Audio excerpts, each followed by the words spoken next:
Hi, I'm Katie Fuller. I'm from group BlueFriday8am, and today I'll be talking to you about our installation about women in war.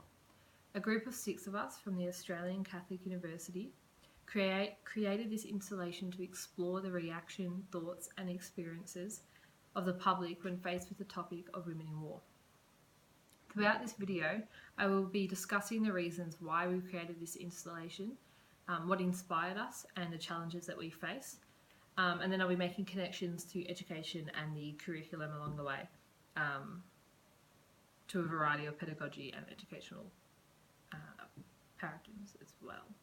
So let's get started. So firstly, I will discuss the installation itself. So I'll provide a quick overview and the reflective process which inspired us and led us to the installation that we created. So I personally was influenced by a Chalk the Walk installation, which was held each year at Luther College High School, which is the high school that I went to. It was created by a group of students each year relating to a particular topic of that year. It was a whole week installation where they were in small groups. They were given a small space and they had the whole week to work on this chalk artwork. And there'll be a winner at the end of who made links to the topic the best and who inspired more people, and it was fantastic. So this influenced the idea to ask the public to be involved in our installation. So as our goal was to explore the topic of women in war and the issues and stereotypes of sexism, this installation is a reflective process. So as the public are asked to reflect on a series of questions relating to women in war, and they're given the opportunity to express their feelings and thoughts by participating in the installation itself. So some questions that they would explore were: what experiences do you have with women in war? What are your thoughts about women in war? What do you think about women in war in the past and present? And what are your feelings? We came across a lot of challenges when planning this installation. The location was a big challenge. Where were we going to actually set up this installation to get the most impact and most participation from the public?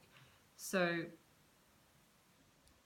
yeah, we'd have to choose a place that would get the interaction from the public. We were given no permission from our original chosen location, so that was the Melbourne Museum. We contacted them to set up a Chalk the Walk outside on the paper section there, but we weren't given permission. We were told that the security would move us along. So then we contacted the council to set up within the park next to the museum. We thought that way a lot of people would still be walking by. It's still near the environment of the museum, but it's not on the museum's property. So within this process, we were passed on to a tree person. So we had to get permission to go ahead with our installation via him. So with this, we had to actually change our installation, our initial plan. Our initial plan was to set up on the ground itself and do a Chalk the Walk on the pavement. However, going into the park, we thought it kind of inspired us actually to change our idea, because we thought that the public might not then choose to interact if they have to get on their hands and knees and create an art piece or write something on the ground, So then we decided to set up on the tree, hence that we had to contact the tree guy. So basically our plan was still the same. We just decided instead of chalk on the pavement, we would use pens and post-it notes and attach it to the trees, and would have heaps of stuff hanging off the tree to engage questions. And we kept our original plan of the questions on our white t-shirts. And now I've lost where I'm up to. Amongst this process, we actually had to, talking to the tree guy and having conversations with him, we actually had to then plan the exact tree that we were going to be using, show him a photo, tell him the weights that we were going to be putting of the objects that will be hanging off the tree. So in our instance, it was paper, so we were all good there. So I'm just going to do a quick reflection from the installation itself. So our installation went surprisingly well. We were concerned about the amount of participation we would have on the actual day and if the weather would affect the outcome. However, we were in luck. The weather held off and bypassers were drawn to the installation. We actually had a lot of people asking us questions before the actual installation was even set up. We had people coming up to us and asking questions and sharing their thoughts, which we would write down on a post-it note, ready to attach when we were set up. The amount of thought that went into their answers was outstanding, and pretty much every response was different. There were obviously a few general responses that overlapped, like strength, courage, a lot of emotions like sad and strong, things like that came up a few times, but there was really unique responses, which was very interesting to read about women in war and their experiences. So I'm now going to move on to the links between creative arts and our other curriculum areas in relation to our work over the semester. So our shadow flower that was growing, this was one of the first tasks we were given during the semester. So during this lesson, we created the life process of a flower by using our bodies and the sun. So this creative art project also showed aspects of other curriculum areas. So for one, using the sun and shadows to create links to science. So foundation to level 2, it makes links to physical science, earth and space sciences and biological sciences, all in which can engage students in discussions about how living things grow, how changes can occur due to the sky, landscape, and how light and sound are produced and can change the way we see things. So levels 3 to 4, the same, biological sciences, earth and space sciences.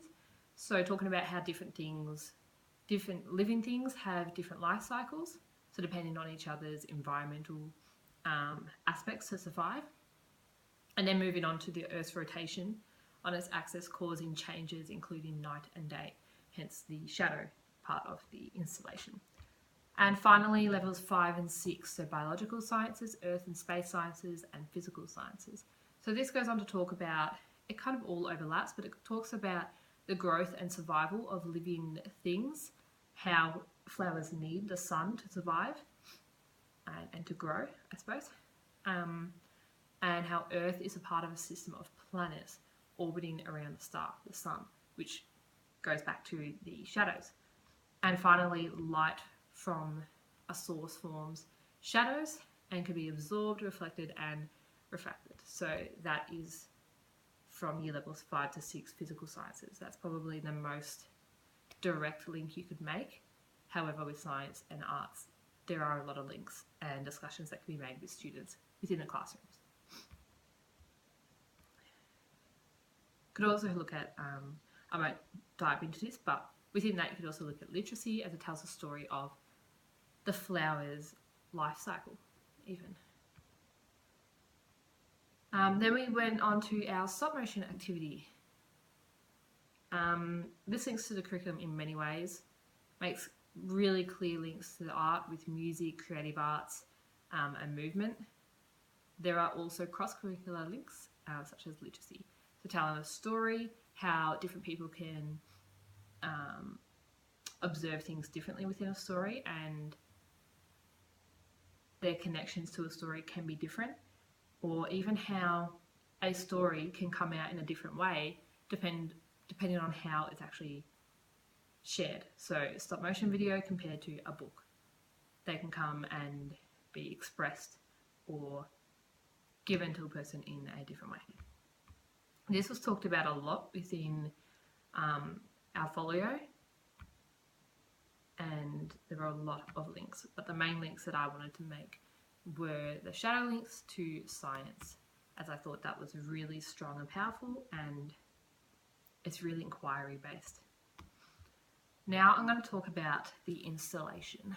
So basically with the installation, if you're a teacher watching this video, are we talking about how the installation can be used within the classroom and how students creating an installation can be beneficial in the classroom.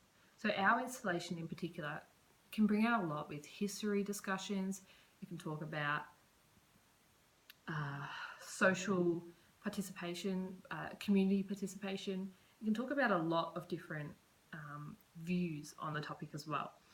Sharing this installation within the classroom, getting students to then talk about, okay, what are their thoughts, what are their experiences for this, our topic in particular, Women in War, obviously aim it for the high year levels, talking about social underpinnings and looking at, okay, we're talking about women in war.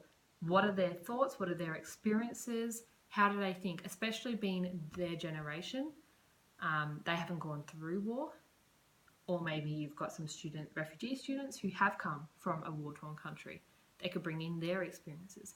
So it allows students to look at a range of views and experiences from other people, and that one artwork or one object or one topic doesn't have to reflect one outcome and one thought and one idea. It reflects everyone's. Everyone has their own idea and own thought, and I feel like installations can really reflect that within the classroom and allow students to say, okay, well, I'm not going to be wrong with my answer. What are their experiences? I'm not going to be wrong with that because it's about me and my personal feelings about it and my experiences and my emotions. And then finally, I've just realised how long I've been talking for, blabbering on, allowing students to create an installation for themselves can really help them to communicate within a community and take the learning outside of the classroom, creating something that can then speak to more than just the students and the teachers within the school, but speak to the parents, the community, go to the wider community, go into the city or a community that they haven't been in, and allowing them to then bring up a topic that may not be out amongst the news or a well-known topic, but it's important to them, and then they can take control and hear responses and thoughts and interact with the community around them. So installations are really, really, within schools, they are really important for interacting with the community and allowing students to understand that there are a range and a variety of thoughts, ideas, expressions, understandings on anything that comes to installation. Installations aren't just there for one purpose, they have different purposes for everybody. So that is my video on our Women in War installation. I hope you enjoyed it. I hope I didn't rattle on too much. It's just a quick overview of everything we did, the links to the curriculum, and how I think that installations can be really, really important to students moving outside of the classroom. It goes beyond the classroom. It's the most important thing I've learned, is that installation and art goes beyond the classroom and beyond just a student-teacher learning. Thank you.